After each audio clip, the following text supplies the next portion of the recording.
We are thrilled to have you here. Really excited to have Peter and Brandon joining us today. We're going to talk about Hindsight 2020 is a series that we started back in August of this year, and we talk with entrepreneurs and about their journey, about what, looking back in hindsight. See how we did that? Hindsight. Okay. In hindsight, things that maybe they would have done differently, or things that they wish they would have done earlier or learned earlier in their career. Today we're focused on creativity, both because these guys it's their business, but also because we want to understand how we can think creatively about how we do business, and that's important too. Let me hand it back to you. So if you want to shift, I apologize about that. All right. So what we're going to do is, I thought maybe we could just start by having you guys tell us a little bit more about your career. So these guys together are No Kings Collective. They also have careers. They had careers individually and both kind of standard jobs when you guys were younger. Standard-ish jobs. And then always had something when they were working on the side to pursue their passions and their creativity out. So maybe one of you could start telling us a little bit about your journey here. Brandon's going to take that away from you guys. It's early, right? That's we worked on a project last night, so brain's here. My body hurts. All right, I don't even know how to do this quickly. You don't have to do it quickly. We have some time. All right, let me. It's still like a 3-hour story. Okay, well, we don't have 3 hours. Let me condense But the heck out of it. So, our story. So, No Kings is a business, so we've been in business for about 4 years, but like me and Peter have been hustling about 12 of those years. Like I've known for a while. So I have to kind of go back pre-business to even make sense of some of this stuff. So we met, like I was at Maryland. I didn't at University of Maryland. I didn't know him at Maryland, but we met there. And Peter's got a really interesting background. He's a break dancer at one point in his life. And University of Maryland was one of the meeting points for a lot of b-boys in the area. I had a friend named Bat who went to Towson, which now that I think about, I'm trying to figure out why he even had around. He just used the paint studio, and we created this project. I mean, we'd gotten to know each other through like bar stuff, and he was club running at the time. And so we had created this project called The Document, where we were making paintings literally from breakdancing. I don't even know. Cover your.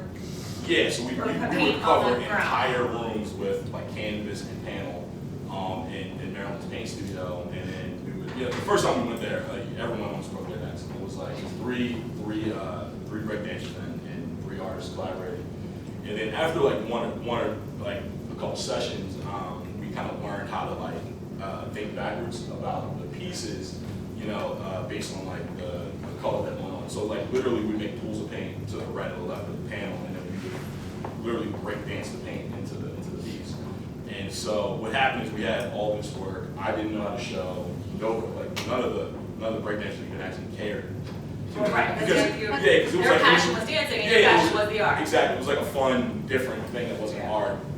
I was on the art side. I was like, I don't even know what to do with this. I don't know how to move this show.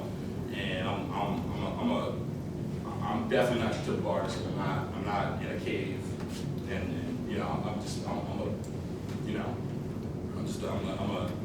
a results. I need to move. You wanted to move. And art can be a lot of hurt weight. And I was 21 and didn't know what to do. Had no experience, had no background, and just didn't know what to do with the show. And I didn't know how to keep it going, and we didn't know how to keep it going. So let me burn through this.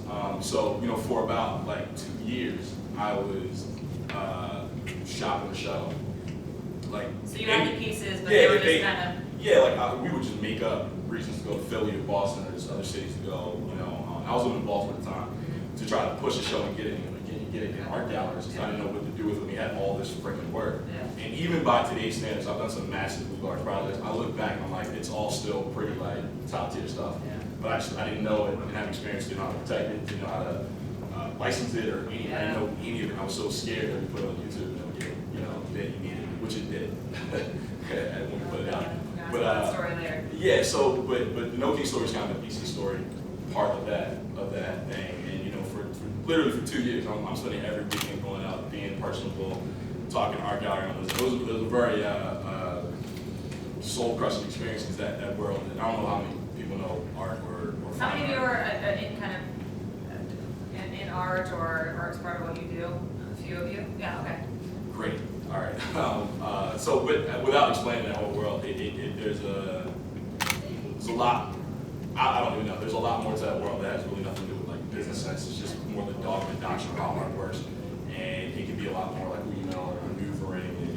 And all the murkiness of art, but take that, apply it to business, and it's even stranger for fine art. And so I'm 21, no experience. We have this monster show. I'm like going to people, talking to their face, and they're telling me, speak to my assistant, and just bougie stuff you see on TV. And so after doing that for 2 years, I was like, all right, well, I can invest more time talking to people to try to get into this world, or I can just say like, F it, let me just like try to do my own thing. It's already gotten this far. We already did something cool. People think it's cool. I don't know what to do with it. Let's just figure it out. So Peter had a background. He ran the breakdancing portion of a tour called Highland Court Nights, which is pretty dope. See, at 19 of the community. I don't know. So, I met Brandon, I was like 21, and I was kind of interning for this tour, and then my boss at the time I got fired, so his boss basically asked me, like, hey, did you finish school? And I was just like, yep. So he basically offered me this job, and I was touring the country, like I was in a different city every other week, and what happened? And then Were you performing or were you? No, I was just doing tour? stage management. So I was stage management. But because he understood people, he could go to cities without knowing anybody and just already organize and get people to go to. And then I was promoting in nightclubs like 3 nights out of the week. The other week that the other weeks that I wasn't here. And again, like we had this project called The Document. We're just kind of trying to sell it and shop it. A lot of times Brandon would go to a gallery and say, hey, we didn't get in. And I'd be like, I don't give a shit. Like, He didn't care at all. So like, I was 21. Like, that when the guy Manny offered me the job was making $70,000 at 21 back in like 2005. It was probably not the smartest.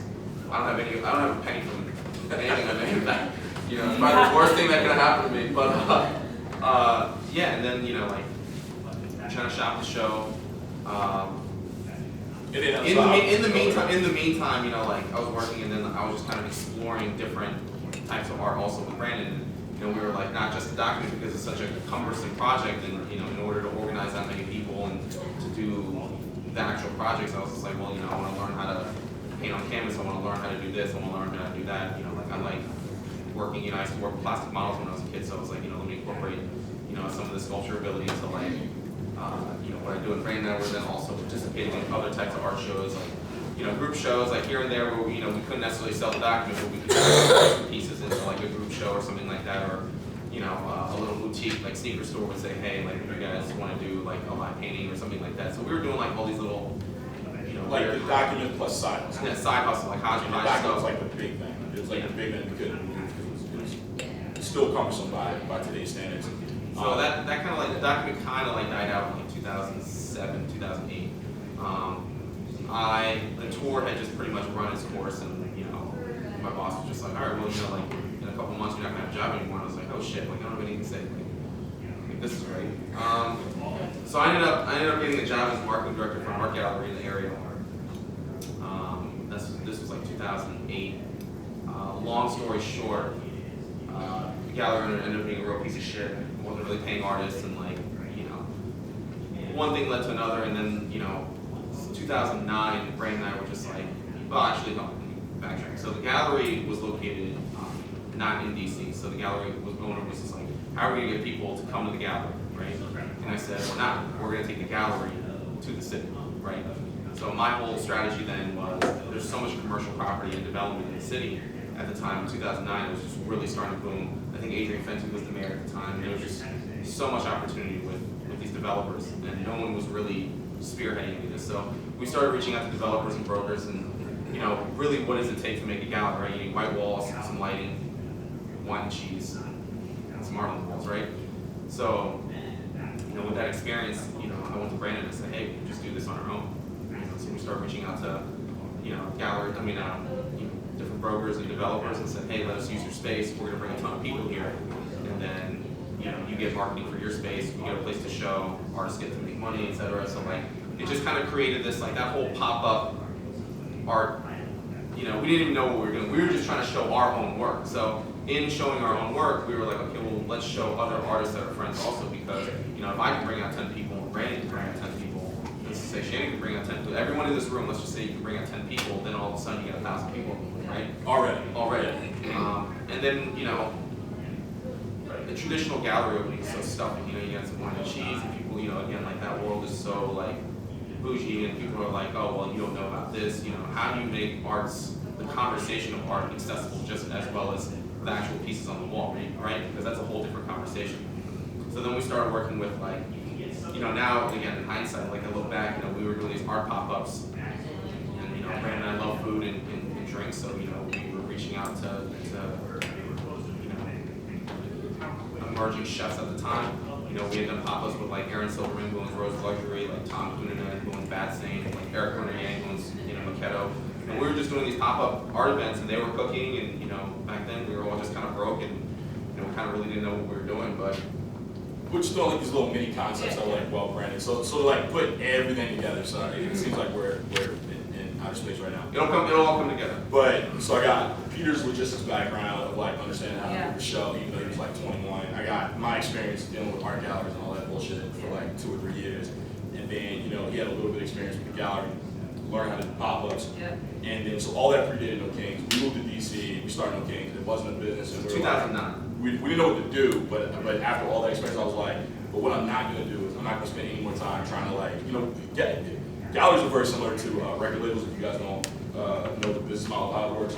And you can be represented, which is very similar to like a record deal where you have a geographic area that you can't sell outside of. And even if you sell on your own, you still owe the gallery about 50% of your sales. If I sell a painting to you outside of the gallery, I still owe the gallery money. And then, so the geographic region might be DC, it might be the Mid-Atlantic, might be the west of Mississippi, so it's whatever they want to do. So you're very bound. I mean, most artists wouldn't think that way. I feel bound by that. But anyway, so that's the business model of that. So we moved to DC, year 1, we just got like a house. I mean, we called it a studio, it was a house, and we destroyed the basement. And when I handed my security deposit in, I knew I wasn't getting it back. So, and like Peter said, just a segue. So year 1, I just knew that I didn't want to just deal with people telling me no anymore. I was like, I'm done with that shit. So we started to partner with realtors and developers. Well, partner's a big word, because at year 1, it was a little more hippie talk, like, hey, can we use your space? Like, well, it's great for the community. It was like very vague. And then once we kind of taught ourselves to speak the language and really understand like what they're looking for, you know, if we bring 2,000-3,000 people out to either property that's prior to being demolished or it just hasn't been delivered yet, and there's literally millions of square feet of just property sitting in DC unused. Some of it for 10 years, some of it for 6 years, 1 year. And so these guys have the same problems that even artists have, which is getting your work out there. They're trying to get a tenant. And sometimes a creative tenant, like a chef or like Salt and Sundry type place, or even, I don't know, even an artist, right? And so we were like, once we realized, okay, we can create our own content and leverage our network to create projects that are exponentially bigger than any show I've ever showed in a gallery, their marketing department would see that as a massive open house. You know, an open house maybe brings out 20 people. We were bringing out 6,000 people. And so it put us in this weird opportunity where we were able to work with emerging artists and actually technically established artists who were doing their alternative content with us in these crazy little micro projects, working with developers, working with brands, working with like Red Bull, beer brands, and just creating these awesome, I mean, I don't want to call them events, but just kind of like happenings that happened over the course of 1 day, 2 days, 3 days. And so, and I'm pretty much done in a second, but it allowed us to out of it create all this content that we didn't really know what to do with, and people would hire us for it. So like we would go over, like we had no budget to do events. We just collaborated with so many people that it seemed like these were massive budget projects. We were maybe stretching, you know, $2 grand, $3 grand, and we were just literally hustling while we were in the process of the event. And but if you know, I'm an artist, so like the entrance sign, if I had permission, and this is a space that hasn't been delivered yet, I was like, okay, I'm gonna paint the sign for Submerged. I'll paint the sign 20 feet tall. So people come and say, oh, this is a crazy event, crazy production value. When we talk to these guys, they're like, oh, well, I'm gonna open an antique and paint our storefront. I'm like, yeah, we do all the time. I did. But, you know, so all of the, if you guys know event logistics, it doesn't really matter if it's a ballpark, a fashion show, or like, I don't know, a fundraiser, it's X amount of bathrooms, X amount of security. It's all the same stuff. And so that you learn those skills, and we were just like, okay, you level up. You learn those skills, and like level up again. And so that's kind of the story. And then about 4 years ago, or 5 years ago, we got actually LLC and started to do a lot more creative projects where we're dipping into, you know, doing like restaurant design, still a lot of fine art projects like, you know, mural work, but a lot of creative stuff with festivals. So a lot of creative solutions where people need, and I hate using, I know that's an overused word, but like a creative way to figure out that story. It was like a perfect storm for us, you know, like the development in the city with like the new trend in like digital marketing. Everyone, you know, wants experiential. Everyone wants impressions. Everyone, you know, with Instagram, you know, and there's nothing better you can sell on Instagram than art. You know, something that's like, you know, or you know, creating a backdrop where everyone's going to want to take a picture in front of. You know, a lot of our murals become backdrops. Everyone does photo shoots in front of them, etc. And that just kind of, again, like Brandon said, to piggyback what he said, it just kind of spawned this, you know, flow of work coming from developers, coming from brands, Other artists too. So when I was at Social Radar, we hired you guys because we wanted our launch parties to be like experiential. So we did New York, Philly, DC's, but we needed screen printing. They came in and did like custom screen printing. We did a live paint for that too. Yeah, and a live painting auction, or we gave away. But yeah, the experience, and that was beneficial to our brand because you guys brought this experience that everyone's like, oh, cool, I've never seen screen printing done live, like, or don't get to see, you know, how artists do their work. So it was so value added to the company too. For our company. Yeah, so on the macro, we've done things as large as like entire space design. So, you know, Ride, the electric bike company, we did that in small boutique. We've got a 200-foot mural. We have a lot of large murals, and I got stuff as small as the live still screening, that painting right there we did for you guys here. So macro, micro, we got a lot of stuff. So I hope that explains. Yeah, but no, it does. So you had, you know, you learned a lot early on by kind of doing things like going to New York and pitching to a world that was not your own. Yeah.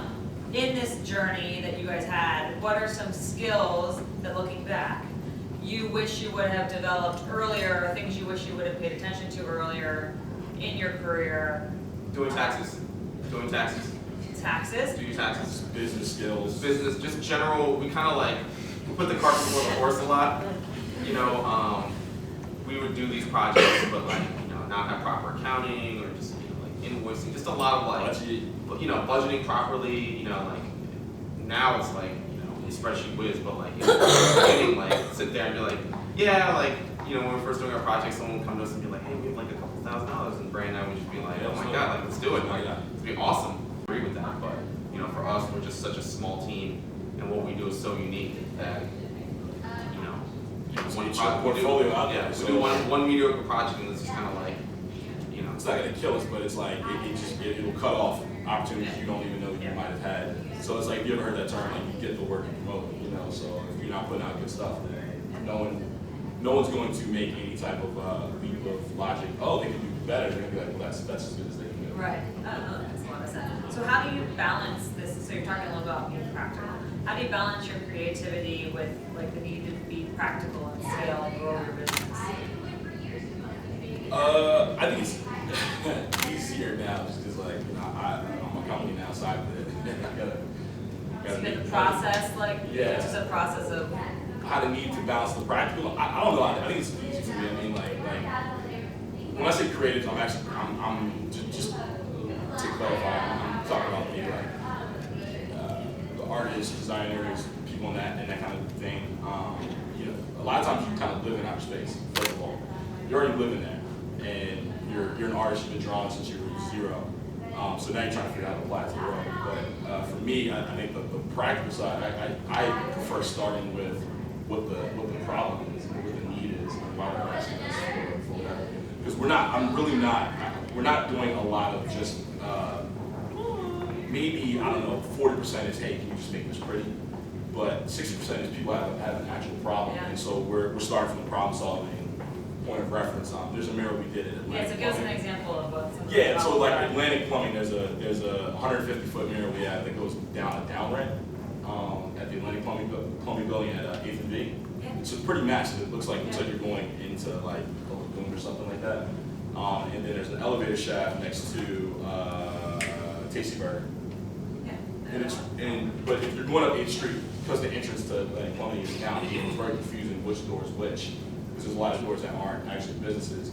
So they came to us from a wayfinding perspective, like how do we give immediate identification of where you just went in the garage and have somebody from street level, not like if they're drunk coming from 930 Club, not confuse which door to go get back to their car, because they're both very confusing. So we started from a wayfinding point of reference to create design work to solve that problem. Now, the end user just walks by and sees a mural, but why I created it, or why we created it, had really nothing to do with a mural at first. We were just like, what's something that gives you the feeling of going like underneath or underwater or submerged, and then also feels like you're emerging too, you know, when you're coming out of it, and how to give the immediate And it correlates with the elevator shaft on the other side of the building. So you know when you're walking down the street, oh hey, this is what I should take to get to the parking garage, because that's the design that I saw when I was coming through. So the obvious thing I could have done is just done a mural, got my money, got out. But I think just because we're going a couple steps further and just trying to, even more not asking, just tackle a problem or maybe add a feature and say, hey, we'll just throw this in there. It just kind of stretches the brand a little bit. So for you both, clearly you're in order to make Smoking Collective work, you guys are collaborating all the time between the two of you. Like, how has collaboration with other, with yourselves and with others and other artists helped to grow our community or even grow your own business?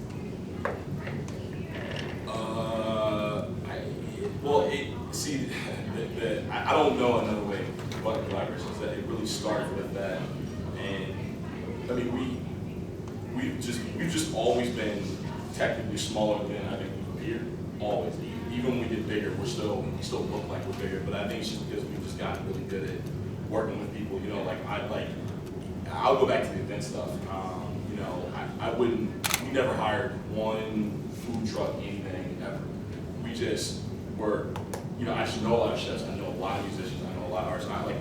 70% of who I know are people that make stuff, just because that's like my world. And so when me and Peter were doing back then, and I'm not gonna give myself credit and say like I had a grand plan. We were just broken it down, we were just trying to figure it out. But the thing is if someone asks me, hey, I have an event, can you paint, right? And can you paint a cherry blossom, for Cherry Blossom Festival, right? Somebody wants something, right? And they're like, I don't have a budget. Someone wants something, and then I have to make a decision. Artists, like, how I use my time. Do I go there? I have to think, like, am I gonna get something out of this? And so, like, as an artist, and I'm talking about back in the day, like, start an artist thing. You're constantly trying to figure out, do I even have money to go to this thing, to do this thing, to get this exposure, to blah blah blah, to blah blah blah, to blah blah blah. You don't even know where it goes. And so for us, I think because our brains still had all that in our heads, like anytime we asked people to work on our projects, I wasn't vague about the return. I was thinking about it before I even approached them. I was like, so DJs who got involved, I never made any requests for any top 40, anything. I was like, you have a project you're working on? Cool, let's bring it in, go play that. So, even the first Merge, like Two-Tone Jones, who does the Shout and the Jazz project, I was like, I don't need you to play top 40. Go play it was a mashup of like Kung Fu and early 90s hip hop. I was like, play that. Just go do that. So our buy-in to get things that events would typically have to hire or try to like bargain for, I was just like, you know what, I don't even care. Like just bring your organic project, do what you want. I think also those beginning collaborations, from so many years ago, became like a strong network. And then like leveraging multiple types of networks, right? So like again, like for instance, Eric Berniang's a homie, like, when he first opened Tokyo Underground and like, he started opening different restaurants and he would post on his social media networks like, oh, hey, we did this project with these guys. And we would post about, hey, like Eric's got a new restaurant, go check it out, you know, and then those like, you know, you only need a handful of people from that to like really Sure, you get love it so going, much. right? So, you know, let's just say we posted something at, you know, an art event that we did somewhere else, and you know, this guy's a wealthy art collector, and then he's like, oh, you know what, like they posted about, you know, this restaurant, let me go check it out, and then all of a sudden that guy becomes an investor for Eric's next restaurant, you know, or like, you know, someone goes and eats at Eric's restaurant because he posts, you know, or he posts something, oh, hey, you know, another restaurateur friend was like, hey, these guys just did a mural for us, and then another restaurateur looks at it and goes, hey, I'd love a mural like that in my place too. And it's like these weird, like, you just never expect these things to happen, but when you leverage different networks, and I think people who are in like certain like fields are so insular, you know, especially with like startup community and tech community, they're just kind of like, they're just, that's what they're in, and that's cool, but like, once you start stepping out of that, and like, again, like I can't think of a good example of like how I would compare that to what I'm talking about, but, you know, like, when you kind of like leverage other networks and other things, like that's when you kind of get this weird, weird overlap, and you don't know when that's going to pay dividends. You know, it could be a year from now, it could be, you know, 5 years from now, it could be never. But yeah, it's weird. I mean, we just did a project with the Roots and Ghetto Castro. It's like a food collective out the Bronx, and that was with a cognac brand called Martell. So with the friends, did the school shit, came back to DC, some stuff like too.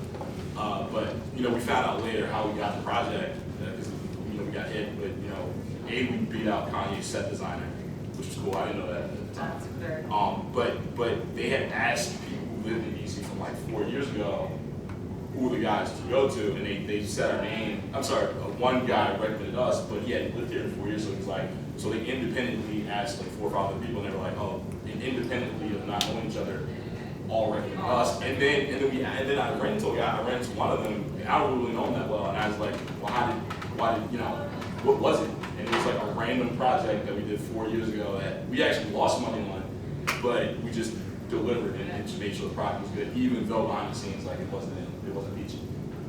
So I mean, back to the collaboration thing, like I think it's just like, at least for me, I think it's just, when we talk about business and the idea of like, you know, screw everybody else and I gotta eat.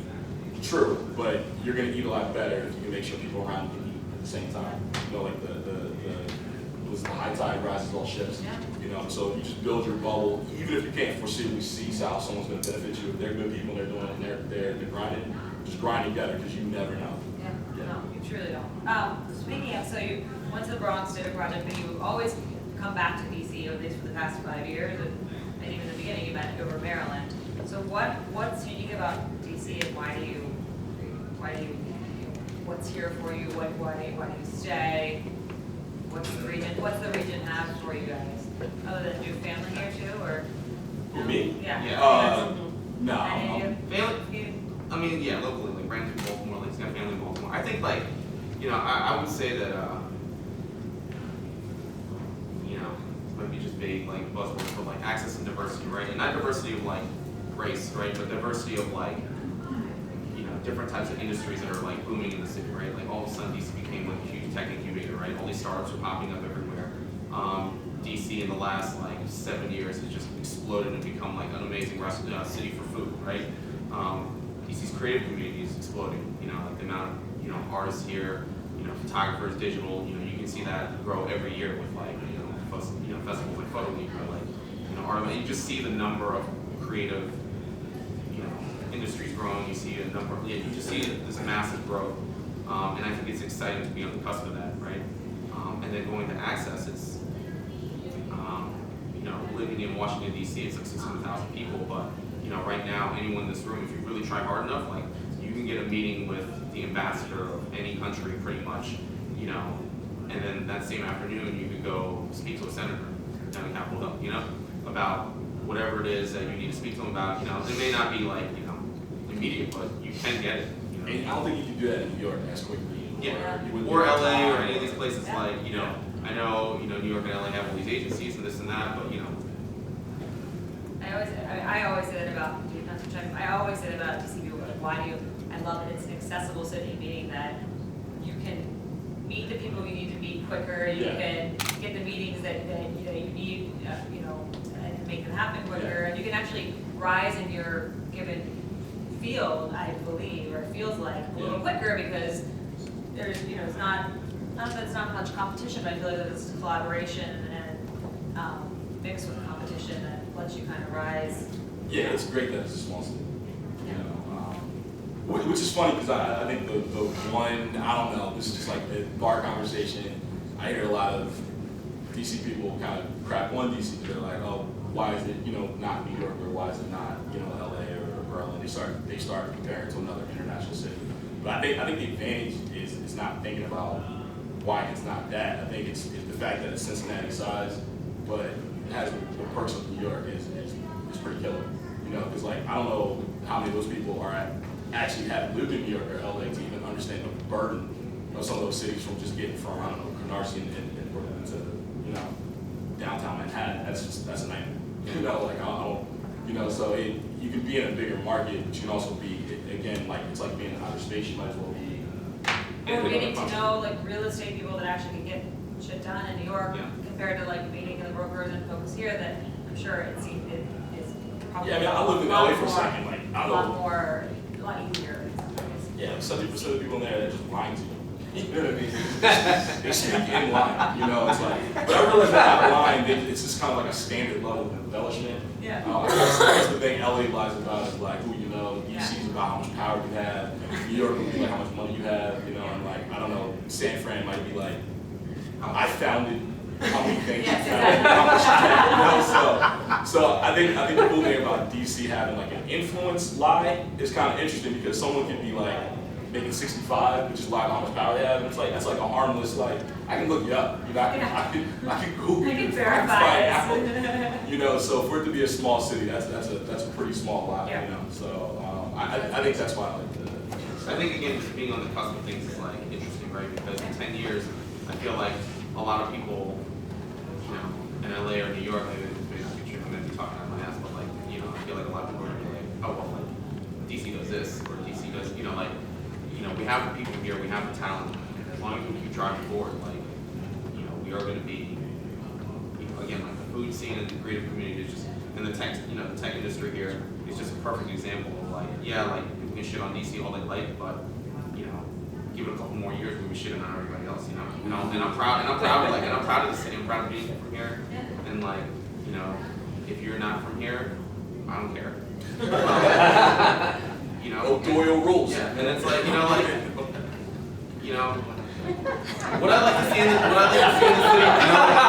honestly, what I like to see in the city is I'd love to be able to one day go to a Nats game and just literally have everyone wearing Nats jerseys, right? Because it's the only ballpark I've ever been to where half the people are wearing jerseys from somewhere else. If you were in Philly or if you were in Boston, you'd get killed. You seriously, you get trampled. Something would happen, there'd be fights. And then but every year I see more and more people taking ownership in the city, having more pride in the city, and then working hard to make this place the next it city, and it already is, People just don't know yet. I feel like people are in denial, and that's why it's exciting to be here. That's what keeps us here. I got one more thing to say actually. We'll take questions right after this. To piggyback off of what he was saying about the creative scene, the restaurants, the this, the that. Just to double back on what he said, when he's saying that, I don't think he was thinking about it from a quality of life. I get to go to these restaurants. Every single thing he was talking about, that's an opportunity. Every restaurant I even get on punch is looking. I'm you know what? That's an opportunity for sign painting. That's an opportunity for my artwork in that restaurant. So I was at a talk, and I don't know, it was a couple months back, and I was trying to explain. And I don't remember who originally said this, but I was paraphrasing. But he was talking about stair steps. And you walk past stair steps, concrete stair steps are just stair steps. But to a skateboarder, every pair of stair steps they look at is an opportunity for a trick. So there's a lot of mundane stuff we're just walking past all day. You don't really know how to extract or utilize. And a lot of that stuff that we utilize early on, we're completely free. You know what I mean? I didn't pay the developer a cent to use 10,000 square feet. Yeah. And I couldn't get in the gallery for 3 years. It went from us begging for 2 cases of Red Wolf or Warsteiner to then giving us 100, and so I can turn that 100 into dollars. And so I think the thing is just trying to look beyond the obvious and just try to start a little early and try to figure out, all right, well, what is it if I was them that they would need? And what is it that I can do in my small way that might ease that? It could be as small as just volunteering, or it could be as big as like, hey, I make tacos, you know, like can I do a small taco thing? Because you don't open your mouth, you never really know the day of it. And so it's just that, it's just, you know, we're just fishing all the time, casting a big net, and nowadays doing a little more tactical, but just trying to find creative ways that you think you can buy in or help out or get some of that. No problem. We're going to take questions, 30-second or minute answer. Yeah. Do you have any advice for non-creatives as a way of tapping into their creative side? Yeah, I think Don't that, think of yourself I as think- not creative. Yeah, I think that word creative is a real vague, like, for instance, like art, right? There's no real definition of art. I don't know if you guys knew that. You know, like art could be anything, right? You know, I mean, the definition is vague, right? It's vague, right? Like, you know, you can say like I'm a creative or I'm not a creative, but like, you know, it's weird. Like, so what I would say is if you want to tap into being creative, or like the definition of being creative or whatever it is, I'd like you guys to challenge yourselves on like being uncomfortable, right? Stepping outside of your like zone, right? So like a lot of times people will say, oh, like Pete, like, you know, I could never paint like that ever, right? And in my head I think to myself, well, maybe you could, you've never tried, you know? And it's that stepping out of the comfort zone, and it's the process, right? Challenge yourself to think differently, right, about process. For example, like if I told everyone here, I'd like you guys to challenge yourselves to go out and create a painting, you know, this weekend, right? And limit your budget to $50. You can go do it, you know, but you gotta go online, you gotta research, you know, you gotta find an art supply store, right? You can research wood, or you know, you gotta, or find wood out of a trash can. Brandon, I have two different, you know, he settles for 200 thread count, you know, fellowship. You know, that process, like, okay, well, if I'm gonna make a painting, what do you need? I need brushes. I'm gonna need a canvas, or I'm gonna need to find something, you know, in a trash can like Brandon would, you know. I need to get, you know, like what am I gonna paint? How am I gonna paint it? What techniques am I gonna use, you know? And these are all like, you know, that process is what, you know, and even if you create this thing and it doesn't turn out good, you know, everything is just process, because process and practice, right? Because I want to say like 75% of everything Brandon and I have learned in the past 12 years, you know, working with fiberglass sculptures, creating, you know, huge woodworking, tons of carpentry skills, working with different materials and paints and how they react with each other and things like that, have all been a result of a client asking us, can you do this? And us saying, absolutely. And then turning around and being like, how the fuck are we going to do that? and then going on YouTube and Google, and then just doing a ton of research and going out and practicing, and then getting it done.